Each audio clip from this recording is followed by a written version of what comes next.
All right, so to fill you guys in, I'm going to be building on the first and second office hours webinars by doing a case study of a theoretical project and walking everyone through the decisions that are made through the process and the capabilities of the software. So feel free to contribute if you have a question during any point of the process. You can either post in the chat or raise your hand and you can ask immediately. So just keep that in mind. I think we can get started here. I think we're about 17 participants, which is just great. It's a perfect amount of people. So as I mentioned, we are going to be looking at a case study of a theoretical project for a CEA facility. Now, we don't know whether it's going to be a greenhouse or indoor farm, but what we do know is this. We are going to locate our project in Santa Fe, New Mexico. Santa Fe is a small city in the southwest of the United States. It has a really strong art and tourism industry, which means there is a higher than average quantity of restaurants, markets, and it's also located relatively close to Albuquerque, which is the capital of New Mexico. So it's a great location for a potential CEA facility. We have a 20,000 square foot facility that we own, and our budget for this project is $1.2 million. As we will see in the software, we've done some crop market research already, and we have our prices for 3 potential crops: salad, baby greens, arugula, and Swiss chard. So as ourselves, we have no growing experience, and we're going to use the default labor and utility rates for the region. So as we mentioned in the previous webinars, there are different sections on Agritecture Designer. There is an educational section, and then the second step is your crop research tool. Crop research tool is a guide for performing market research in your target market to ensure you have the best idea of what you can possibly sell your crops for. In this case, I've already performed the market research in New Mexico, and we have 4 crops here. We have the baby greens, mushrooms, arugula, and Swiss chard. I've gone, using this calculator, I've gone to some markets, supermarkets, some restaurants, entered in the price and quality that I found at each location, and we have these results. So because it's a desert environment with higher end restaurants, we're getting slightly better prices. You can see arugula, we estimate $8.10, Swiss chard, $7.32. These are pretty good numbers. So, and now that we've done with our market research, we've done the footwork, it's ready to, we can start building models and experimenting what the best model for a CEA facility would look like using these prices. So let's hop into our models.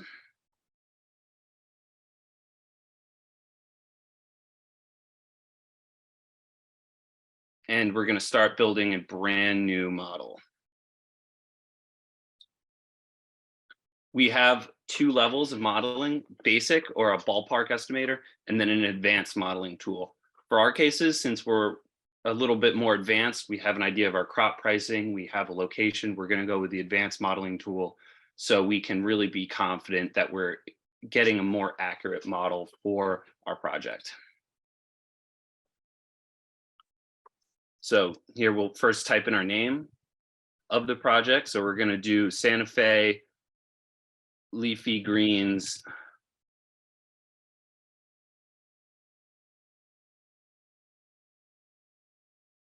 greenhouse model.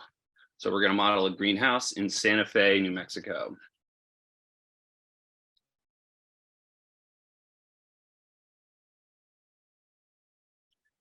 So we have a greenhouse, and since we're starting off, we need to have an initial starting point. We're going to go with low automation. Automation obviously can reduce your labor, but will significantly increase your initial investment. So since we're unsure of just how much we can get for our $1.2 million, we're going to start with a low automation.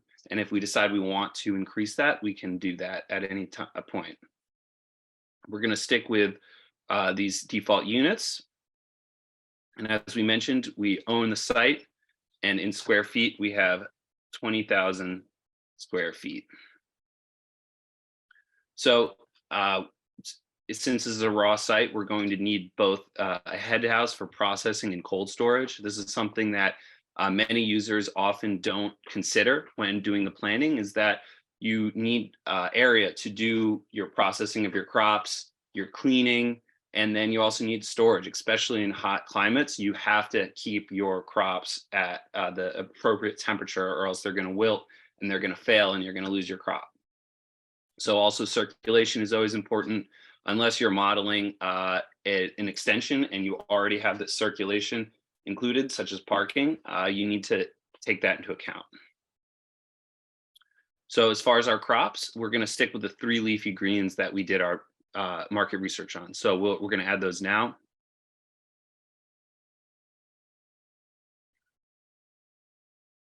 So we have our baby greens,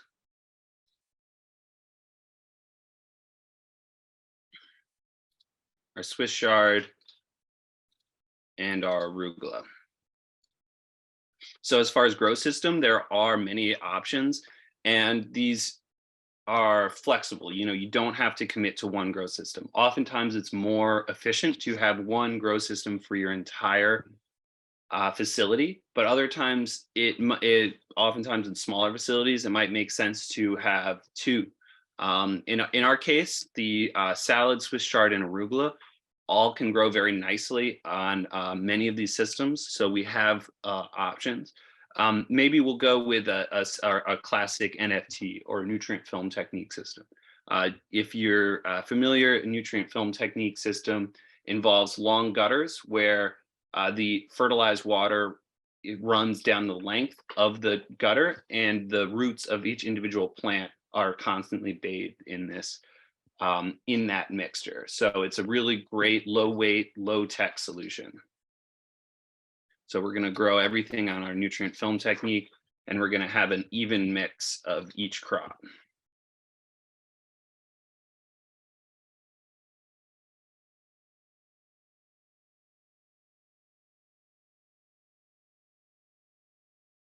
As far as insulation, we're in New Mexico. It's hot. It's a desert. We probably won't need much, but we might actually, since we're going leafy greens might like it cooler. We may need to actually have cooling pads to bring the temperature down. So we'll do medium duty insulation. We won't need heating, but we will include supplemental lighting. Supplemental lighting is important to maximize your crop. Even if you are in a very sunny location like the desert, you still have shifts in day lengths depending on the time of year. And so you want to make sure you can always give the plants the required amount of light all year round, even if it's the winter and their days are short.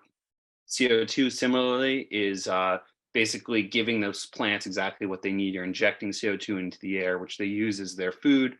They use CO2 and light to create to fix their carbon and to create the food, and so they can grow. So for this model now, moving into labor, let's say we're going to be operating this facility ourselves. Let's see what that looks like. We can always come back and change it. So the owner will act as head grower, but we have a low experience. Our labor rate will keep as $10.30 an hour. And we're saying that we've self-funded. We can always come back and look at what doing a debt structure would look like, but for the moment, we'll do self-funded.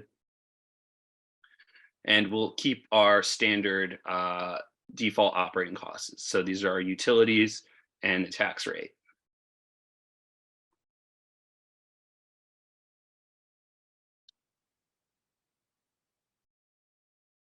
So I see a question in the chat while this is loading. So I did skip over the organic. We can go back and look at what organic would alter our model.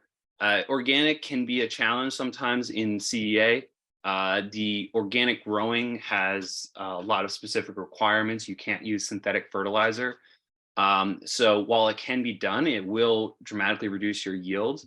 And so that's a question that you always need to ask yourself, is whether you do want to be organic, because the use of synthetic fertilizers generally will prevent you from getting that organic certification. But is that a problem? It could be, it could not be. So we can always come back and look at that.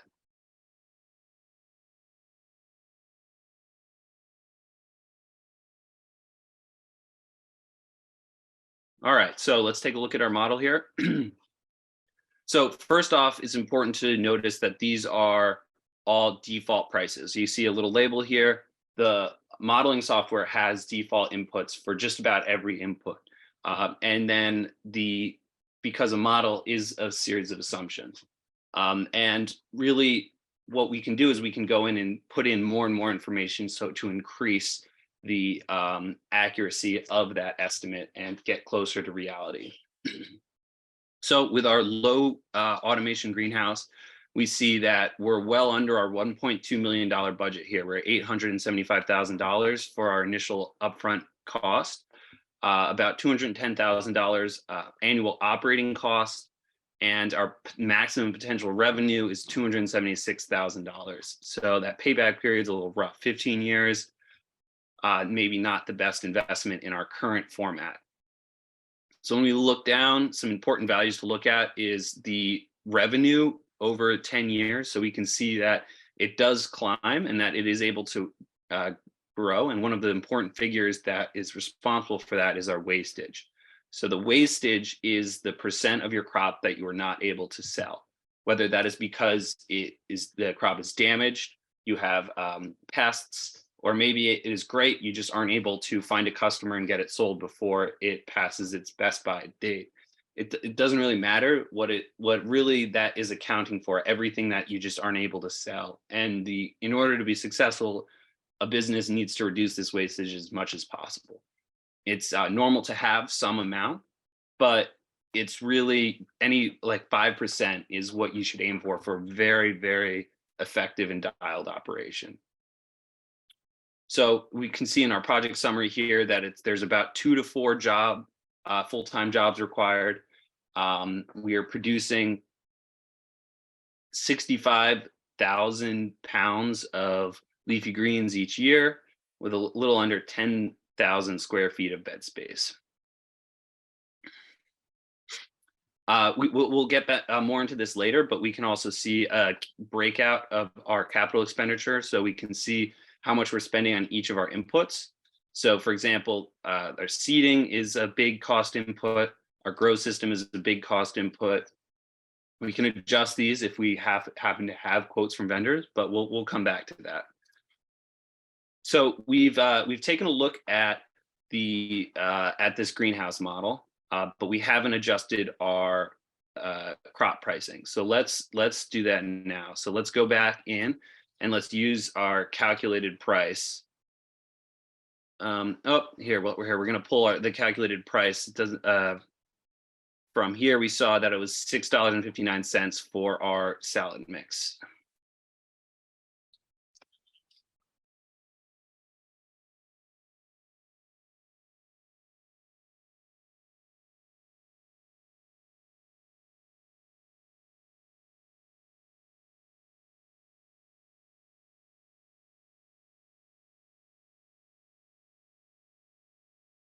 So for the arugula, $8.10 per pound. And for our Swiss chard, we have $7.32 per 8 ounces.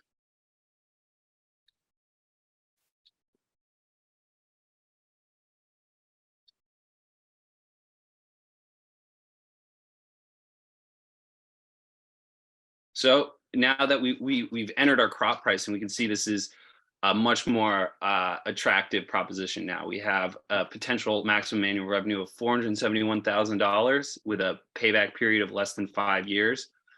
So that's way more of an attractive business proposition. So doing this market research using the crop pricing calculator here is essential to making sure you have an accurate estimate. So that's something that people often forget, is they look at the model and just assume, wow, that's a terrible investment, but that's because it's a default price, which is very low. And oftentimes you are able to get higher prices. So being really in tune with your market, you want to have a PhD in your customer. So, all right, so we've gotten a look at this greenhouse now. So that's not bad. Let's compare to a vertical farm. So let's go back, and now let's create a new project, sticking with advanced, but we're gonna do Santa Fe leafy greens vertical farm.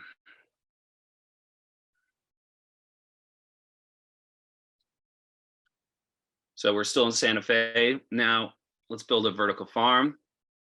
So we saw that with the low automation in the greenhouse, there was, we were pretty under our budget. So we can try to improve to see if we can get a more efficient operation. So with this, let's go with a high level of automation.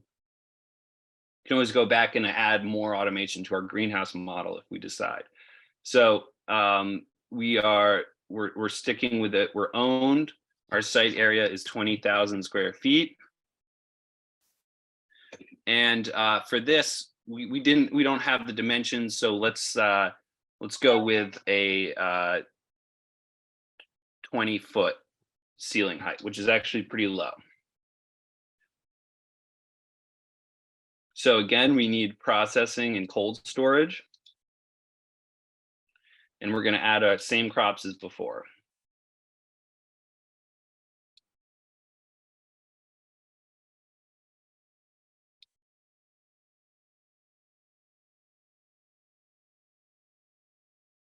Got to make it through those microgreens. A lot of species of microgreens. So this time, often many vertical farm systems use aeroponic grow systems. This is a mister rather than a liquid application of the water and nutrient mix to the roots, and is oftentimes leads to greater plant growth because of the very high oxygen content that the roots can access.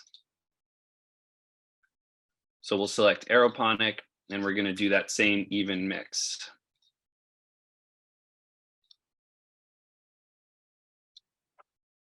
So we had a question. Oh, no, that's the same one.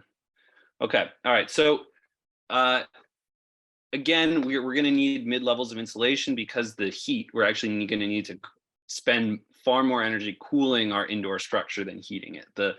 Even though LED lights are very efficient, they still do create heat, and you need to mitigate that when the lights are on 16 hours a day. So we're going to have a flat roof, and for a 20-foot, let's say we're going to have 4 grow levels. So again, we'll have the owner act as head grower, but with low experience, self-funded, and we have our overrides here.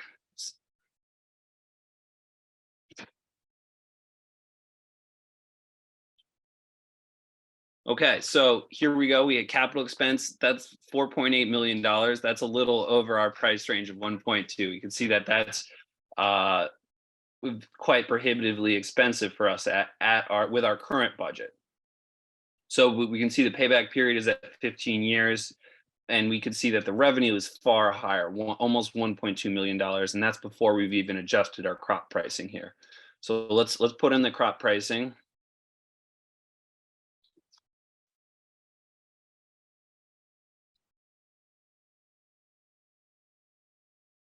Just double check our notes here.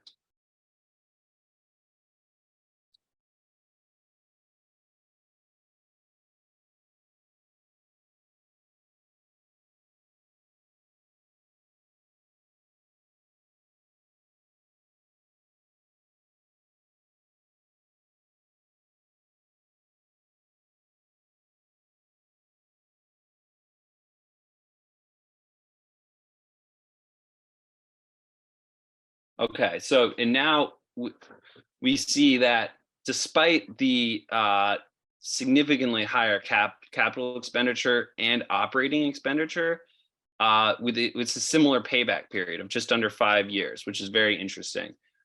So you can see that despite the like staggering difference in money required, that you have a similar payback period. But let's dig into this. Let's see what else we can find out. So similar similar number of jobs created, but how much food are we producing? Let's take a look at that. So we can go back and we can compare multiple projects. So let's compare our Santa Fe leafy greenhouse model and our vertical farm. So here now we have all of our important figures laid out next to each other. So there's that same almost identical payback period, but just radically different investment in capital expenditure and operating expenditure. So, and then so this is also important. Look at their maximum annual yield. The greenhouse does match, the yield matches the pricing in that you're able to produce significantly more food in that indoor space because of the multiple grow levels, because of the higher level of control.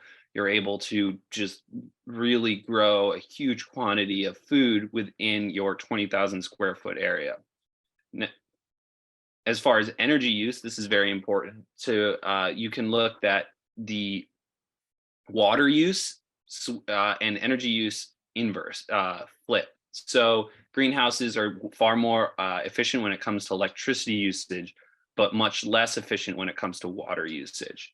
So that's why we see many vertical farms popping up in these super arid climates where water is a premium, but maybe power is a little cheaper, such as in the GCC where electricity is quite cheap, but water is a little more hard to come by. And then on the flip side, where you have areas where water is very abundant, you can see how greenhouses will require significantly less cost inputs to still have a relatively equivalent business model of with the payback period. So now we can go back in and refine these. So say for our greenhouse, this is still under our budget. So let's increase the level of automation and see what that does to these figures. So we're going to keep in mind this 4.8 years of payback period and this maximum annual yield of 65,000 pounds per year.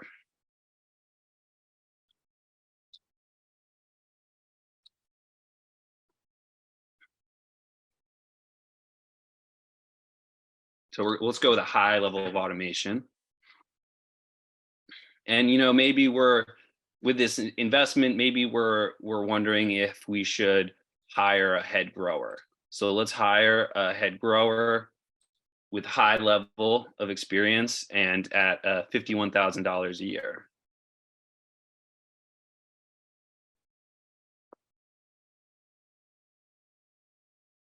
So we're back to this 15 plus payback period. We need to make sure we're always inputting our crop pricing.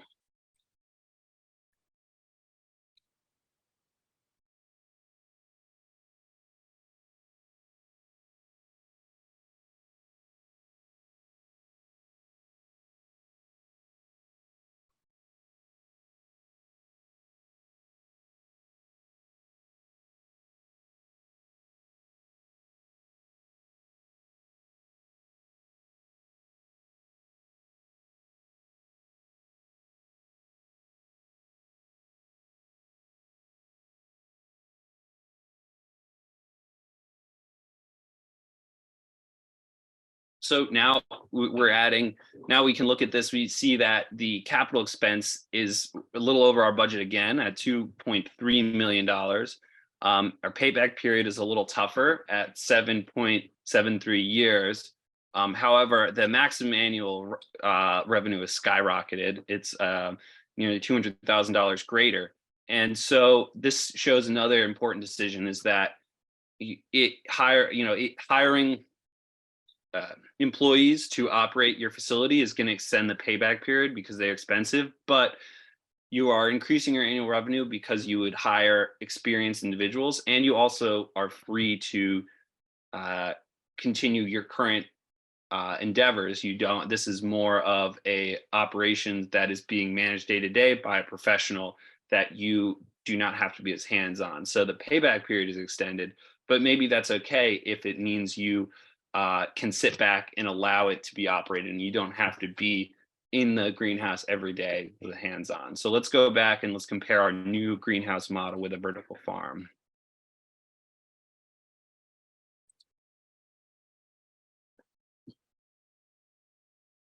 So here we can see we have an increased capital expense, still quite a bit less than a medium level of automation vertical farm.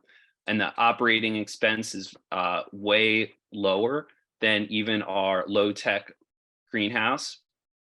We've extended that payback period, and actually we have not changed our annual yield. Automation really won't change your annual yield. What it'll do is it'll reduce your operating expenses, and it's not quantified here, but then reduce your variability in your product. That's something that's very important. Many times people want to have that really, really buy into that very clean product. They want to, buying hydroponic veggies, they'll pay a premium to have, for example, leafy greens that haven't been handled by a human. So you can, with the high level of automation, you can have an automated harvester and packaging, so such that the final product is never actually handled by a human. So these are all decisions that you will need to make as you're planning out your project, deciding where you want to invest your time and money and where you think it's not necessary. Because another common misconception we see in the CEA industry is that the absolute best, highest precision, most automated, most technologically advanced solution is not always the best solution. You need the solution that gets the job done and nothing beyond that. So with that said, I'm happy to dive a little deeper into any of these things, but I want to open up to questions, hear what you guys have to discuss. If you have questions outside of what I just presented today, I'm happy to discuss those things as well. So let's take a moment and see what everyone has to say.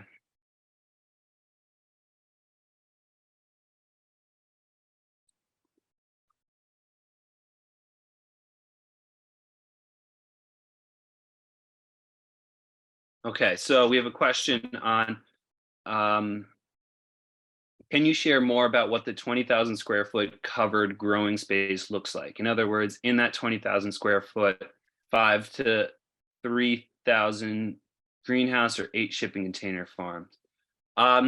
So what we can do is we can look in the breakdown of this the square footage that is being used in the assumptions. Shipping container farms are different, and we actually have a whole separate modeling tool for shipping container farms, which we can take a look at if you want, because those are their square footage is a little different because they are vertical, like a vertical farm. So greenhouses are generally in a 2D plane. Container farms and vertical farms are not. So let's just go quickly into that, and then I can take a look at the other questions.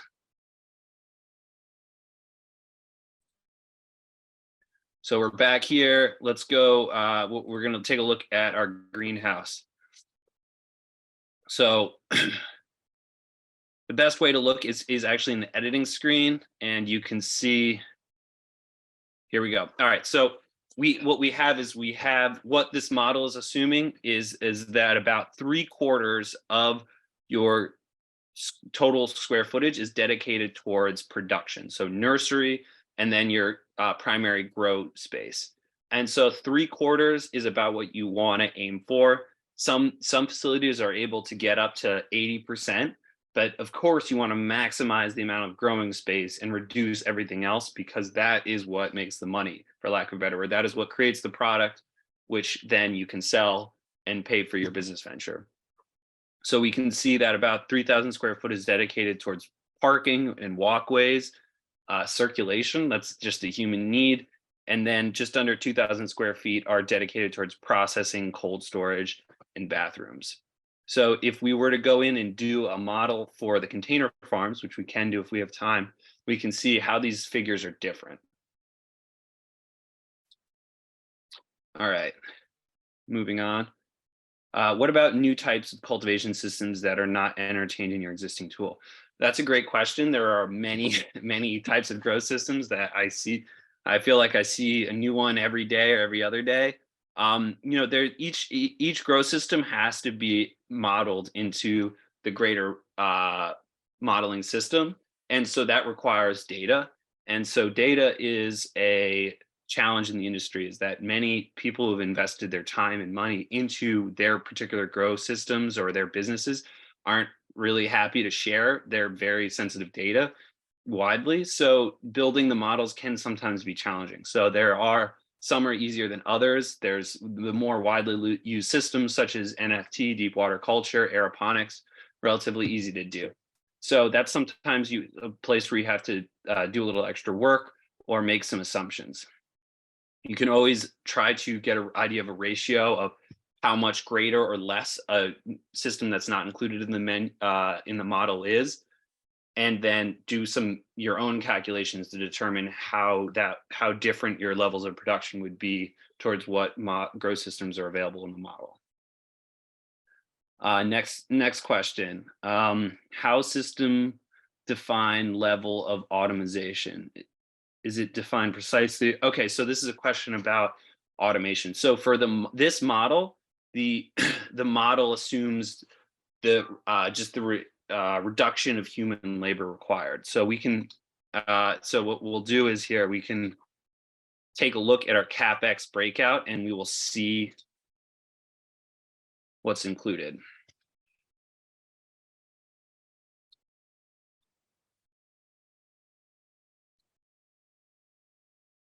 So we're going to submit this again. I didn't make any changes. And now this is our automated greenhouse.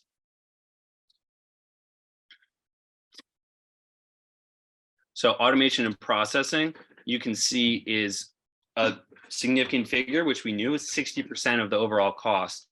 And so for this model, it is assuming rather than individual pieces of equipment, it is more assuming just a relatively complex set of calculations that essentially reduces the labor required but increases the capital expenditure.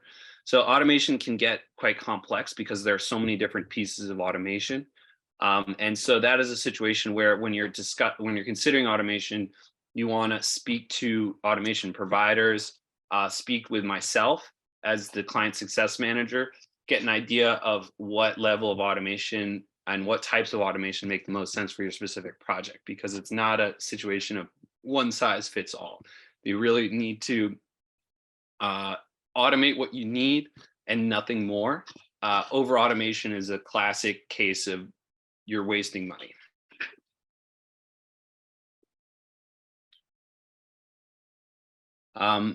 Okay. Oh, so we have some interest in the shipping container tool. So I think we'll have time. We still have 20 minutes. So we'll come back to that.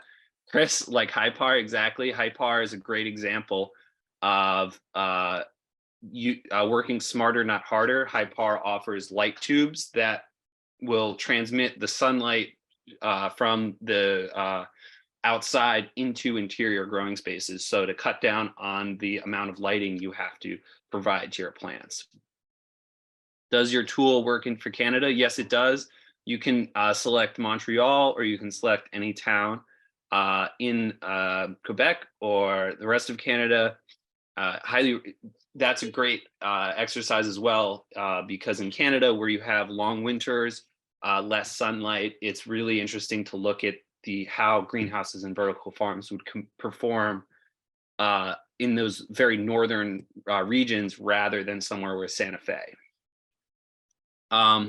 Please share estimates of cost for this tool as a standalone analytical resource. Yeah, so this tool is available at different levels. There's 3 levels. As client success manager, I work with all of our users. I'm available to answer questions and really especially help with the equipment selection. So the equipment selection and setting up meetings with the vendors is a very important part, and that's where I have relationships with all of our equipment vendors, and it can really help the process. So the light, which we really intend for people who are looking to learn and understand the industry but not actually build anything, is $30 a month. The Pro, which is a self-guided tool to do all of this work and build your project, is $150 a month. And then the Enterprise, I see someone mention the Enterprise, is actually, we're calling it our advisor bundle. And the advisor bundle is a hybrid consulting service. So in addition to all that Pro access, you get regular calls, regular detailed calls with myself and David Caesar, who is our lead agronomist, and we can provide extra levels of insight, guidance, and even light research to you while you're making all of these important decisions, because each one of those selections in that model represents a decision for your business. And so there needs to be a lot of care put into it. It is not just one size fits all. You can just recreate an indoor farm anywhere in the world and have the same results. All right, so moving on.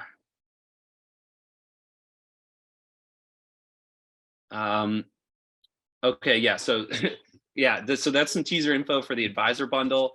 We're happy to work with you. I would be your lead point of contact in the advisor bundle. So that is really a little more of a higher support from Agritecture option. So the tool shows the following years of expenses, or is it only the first year? Okay, yeah, let's go. So I skipped over that. So let's take a look at that as far as the projections. So there's two areas of projections. There's your operating summary and your annual summary. So your operating summary is more of kind of a high level, 1, 5, and 10 years out, with just a few important metrics listed that are generally more for your business considerations. Are you getting your payback period? This is what you would show investors if you are raising money. And then you have your annual summary, which goes actually 15 years out. So you can see we're going to scroll over for a while here, all the way to 15. And this is more where you can get a lot of your detail that you will need to know for your model. So for example, of course, your total yield and then the yield of each one of your crops. This is something where it is important to look at, is that you want to make sure that you're growing the right crops. And when I say growing the right crops, I mean not only getting a good price, but you're also, they grow quickly enough to give you sufficient yields. Many crops have a high price, but they have a high price because they grow very slowly, or you have a very small yield. An example that comes to mind is strawberries. You have to grow a lot of strawberry plant before you start getting strawberries out of it. And those strawberries might be kind of small. So you need to be ready for that in your business model. So you have your wastage, you have your cost of goods, and then your general operating expenses, which come together to be your total OPEX. And then net profit, which in this case is negative because I didn't update those crop pricing, because we found that we can get a higher price than the default prices for this particular business model. Let's see, other questions. Yeah, so Susanna, to answer your question, the annual summary goes 15 years out.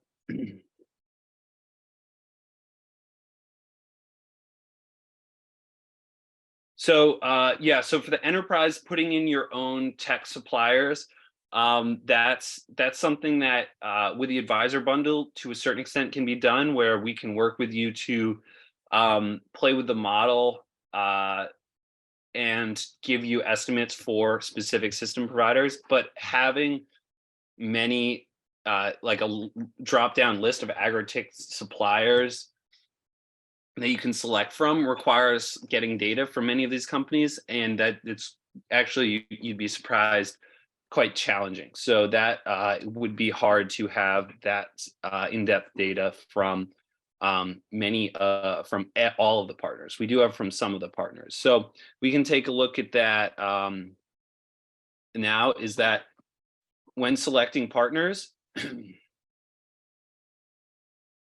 you first want to make sure you're looking at the most relevant partners for your particular project. So say we are, let's just let this load here for a second. So say we are interested in moving forward with that greenhouse design, but it was over our budget. Our budget, we had $1.2 million and we weren't, it was a little higher than that.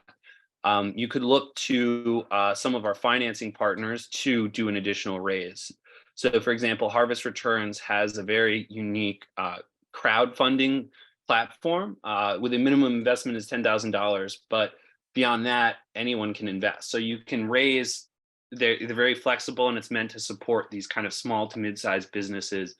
And you can raise additional funds if perhaps you need an additional $500,000 to do your business the way you would like to. You can look to services like this. It's not like a VC fund that will give you $20 million, but wants you to give them $100 million in 3 years.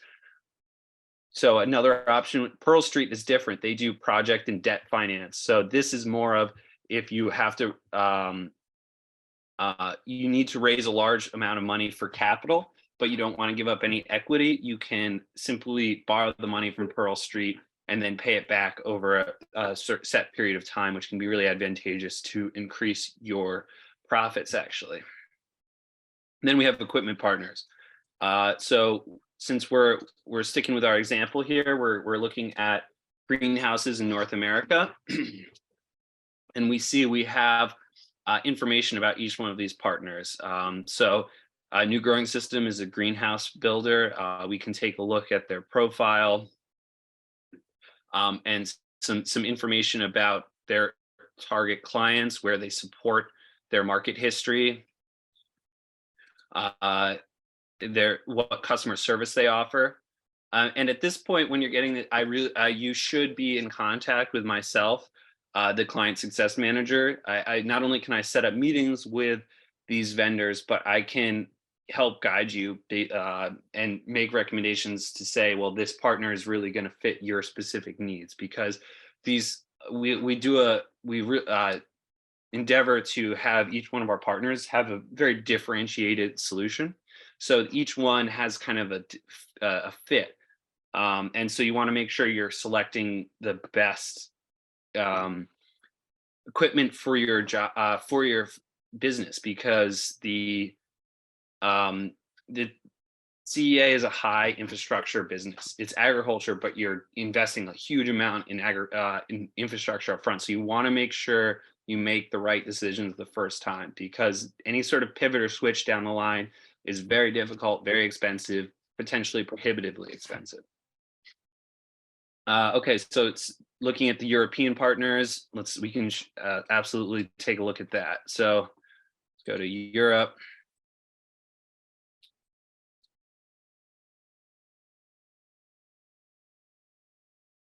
Hello, Samuel.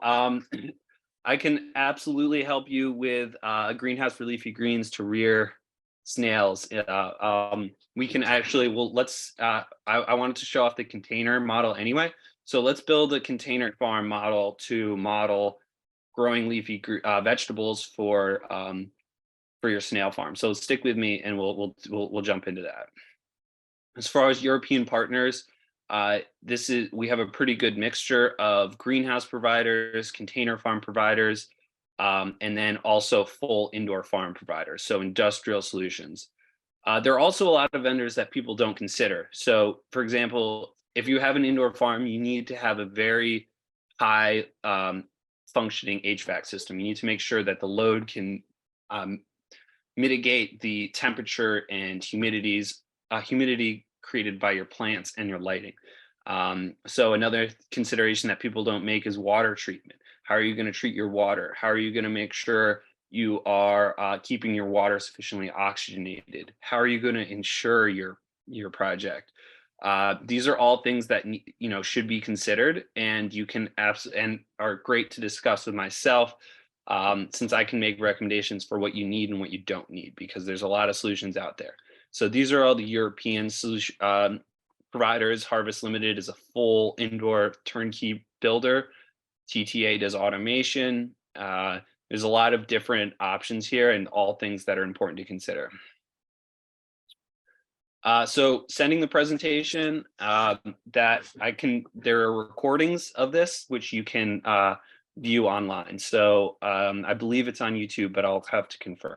So with a little bit of time we have, let's jump into looking at what a container farm does, because I did see a request for that. So we're starting fresh again.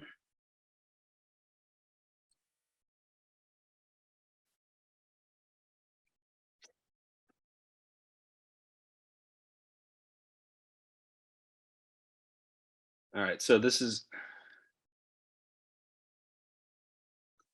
leafy greens for African giant snails.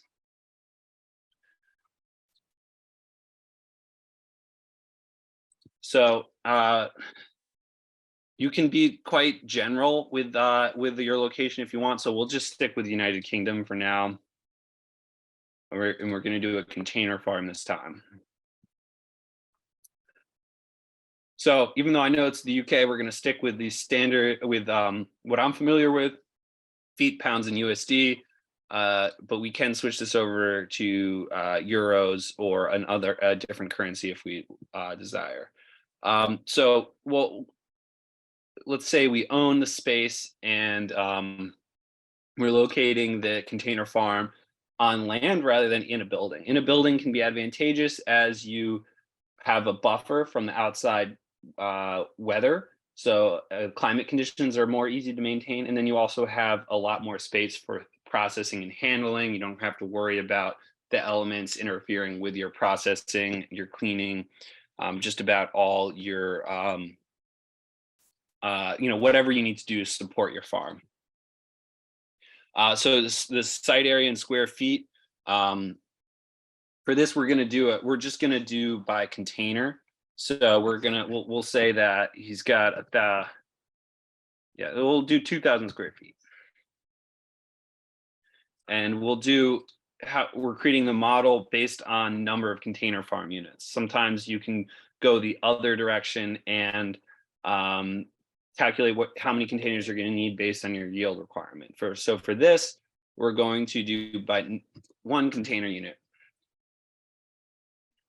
So for the crops, Samuel, what crops do you need to grow for your African giant snail farm? If you maybe you can just give me a few, and then we'll start with that. The 1 container farm, you want to limit your crops somewhat.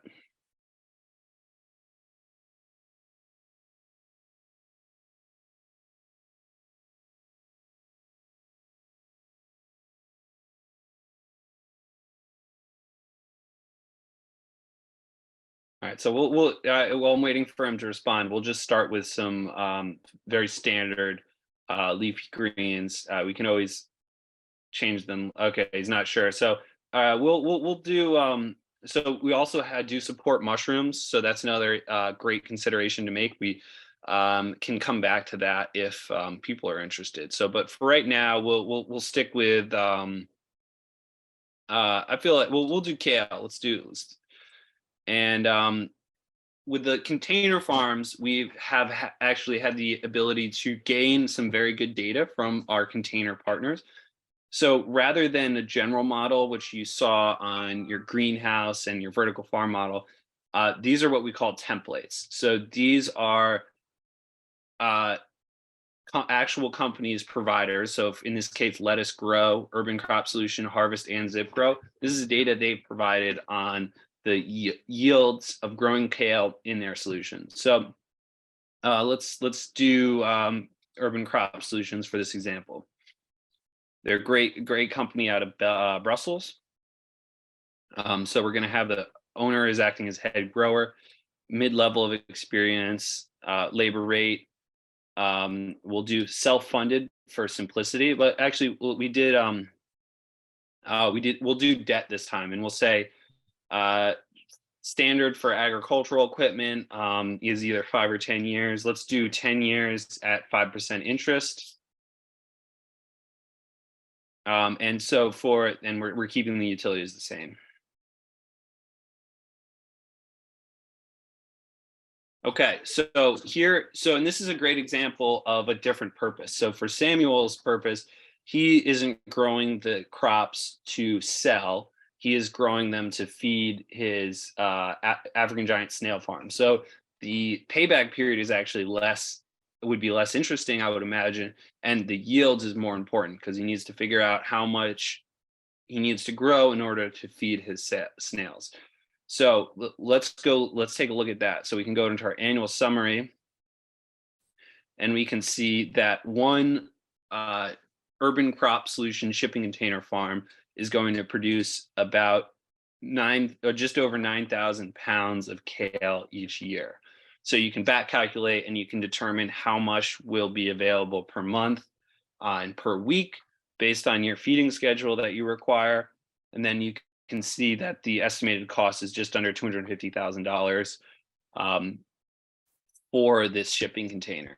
So that's great. So for that's the UCS. Maybe let's go back and let's take a different look at a second shipping container option. So we can go back, we can create all this over again. So and then we'll do let us grow this time.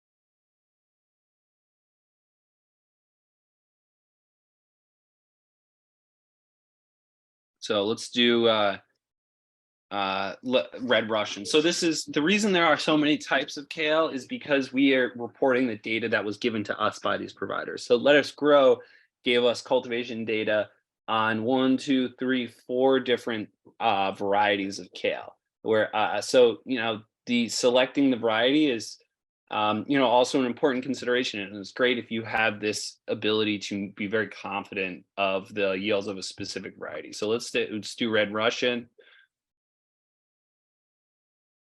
And we're sticking with everything the same, even though we're looking at yields.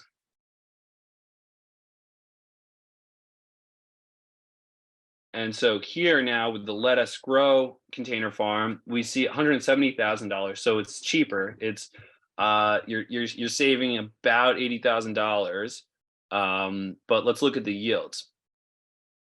And so we can see that the yields are significantly lower. So just under 2,000 pounds versus 9,000 pounds. So it's a completely different grow system. And it is cheaper, but it's still significantly less. So, and this is a great situation to discuss the pros and cons, because there is information that might not be captured here that would be interesting to know as far as how these grow systems work, how much labor is required, whether you can grow other crops alongside of it. These are all considerations that you need to make when making this purchase, because maybe you want something that's more flexible. So you're sacrificing the maximum yield for something that can grow many different crops at once, or be able to grow different crops one after the other, et cetera, et cetera. So the container farms, you can see also the utility requirements, something we didn't look at with the UCS, the amount of bed space, all considerations that you need to make. And so you can keep playing with this and keep comparing and trying out different models, and really seeing how they change when you alter your inputs. So Samuel, maybe we should, if you want to talk further, maybe we should schedule a call to really dive into your project in specific. So we're just about at the end of the hour here. So does anyone have any additional questions before we wrap up? Just to let you know, the Excel report has all of the values included on the output page that we looked at. So your CapEx breakout, your OpEx, your annual summary, and then you can manipulate those numbers as you want. You can create a larger spreadsheet with many, many models. You can do some specific calculations to calculate perhaps your yield per square foot, your dollar per pound of produce per year. There's many metrics that are really useful when comparing projects and levels of technology and your levels of investment. You want to standardize your way to compare different projects. So yeah, so thanks, Sarah. Sarah's letting everyone know that this office hours will be available on Agritecture's YouTube channel in a few days, and so you can review at your own time. Feel free to email me if you have any questions, if you want to discuss your project or this presentation. Email me at luke@agritecture.com, and I'll be happy to set up a meeting. So thanks, guys. I think we're about at the top of the hour. So thanks for attending, and I hope everyone has a great day.